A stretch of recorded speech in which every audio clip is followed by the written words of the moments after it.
সেই সৃষ্টিকর্তা, যেই খ্রিস্টান সেই উম, ঈশ্বর।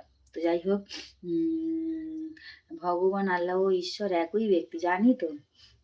আমাদের ভিতরে ধর্ম নিয়ে মানুষ কেন এত বাড়াবাড়ি করে, আমার একদমই পছন্দ না। ধর্ম হোক যথাতথা, কর্ম হোক ভালো, অবশ্যই। এটা আমাদের রাষ্ট্রপতি দ্রৌপদী মুর্মুকে দেখে শিক্ষা নেওয়া উচিত। এটা আমাদের সত্যি একটা শিক্ষার দিক। শিক্ষা নেওয়া উচিত। জন্ম হোক যথাতথা, কর্ম হোক ভালো। উনি কিন্তু সেটা করে দেখিয়ে দিয়েছেন।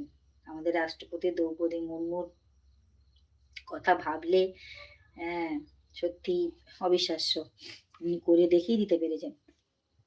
একদমই পছন্দ না। ধর্ম হোক যথাযথ, কর্ম হোক ভালো। এটা একটা মানুষের পরিচয়। আমরা সবাই মানুষ। অবশ্যই আমরা সবাই মানুষ। ধর্ম নিয়ে কোনো ভেদাভেদ না করাটাই ভালো। যিনি